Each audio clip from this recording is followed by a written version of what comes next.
High court के जज बोले मजाक बनाकर रखा हुआ है। नर्मदापुरम कलेक्टर पर जताई नाराजगी, कोर्ट में आने की बजाय एडीएम के हाथों भिजवाई थी चिट्ठी।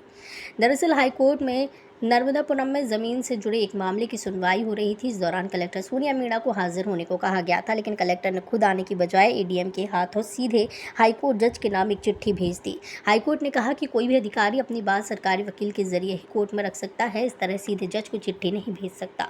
कोर्ट ने नर्मदापुरम कलेक्टर के इस रवैये पर उनके खिलाफ कार्रवाई की बात की है। हाईकोर्ट के जस्टिस जीएस अहलुवालिया ने कहा कि आखिर क्यों निर्देश के बावजूद कलेक्टर कोर्ट में हाजिर नहीं हुई। हाईकोर्ट ने नर्मदापुरम कलेक्टर पर कार्रवाई को लेकर आदेश सुरक्षित रखा है। जस्टिस अहलुवालिया बोले मजाक बनाकर रखा है। जस्टिस अहलुवालिया ने कलेक्टर की तरफ से लेटर लेकर आए एडीएम पर भी नाराजगी जताई। उन्होंने कहा एडिशनल कलेक्टर है तो उसे लगता था कि मेरी कलेक्टर है तो ये कुछ भी कर सकती है। मजाक बनाकर रखा हुआ है। जब डिप्टी एडवोकेट जनरल कलेक्टर की तरफ से बात कर रहा था तो वो पीछे खड़े होकर मुझे कलेक्टर का लेटर दिखा रहा था। जस्टिस अहलुवालिया ने कहा कि सीधे सस्पेंड करने के निर्देश देता हूँ, फिर देखता हूँ कि कैसे उसे रिमूव किया जाता है। आप लोगों के अफसरों की इतनी हिम्मत बढ़ गई है कि आपको कुछ नहीं समझते, एडीएम समझते हैं। अगर हाईकोर्ट जज को कलेक्टर ने लेटर लिख दिया तो सब कुछ हो गया।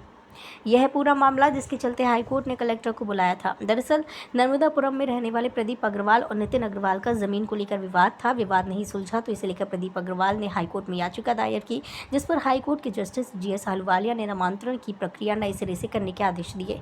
आदेश के बाद जब वापस जमीन नामांतरण का केस नर्मदापुरम गया तो वहां पर नामांतरण की कार्रवाई न कर सिवनी मालवा तहसीलदार ने दूसरे पक्ष नितिन अग्रवाल से बंटवारे का आवेदन रिकॉर्ड में लेकर प्रक्रिया शुरू कर दी, जबकि हाईकोर्ट का आदेश था कि इसमें नामांतरण करना है न कि बंटवारा।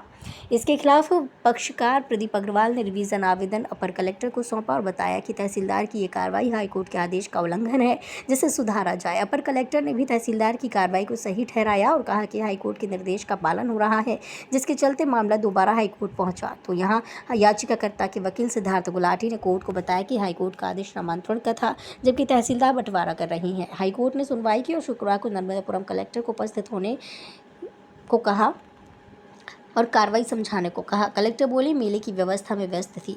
कलेक्टर सोनिया मीणा ने कहा नागद्वारी की तैयारी के लिए जा रहे कर्मचारियों की एक जिप्सी 2 दिन पहले खाई में गिरी थी और धूपगढ़ मार्ग पर लैंडस्लाइड हुआ है। 1 अगस्त से मेला और नागद्वार यात्रा शुरू होगी, इसलिए मेले की व्यवस्था देखने के लिए पचमढ़ी में हूँ। एडीएम और तहसीलदार को हमने हाईकोर्ट भेजा था। कोर्ट ने क्या कहा है ये मैं एडीएम से बात करने के बाद ही बता पाऊंगी।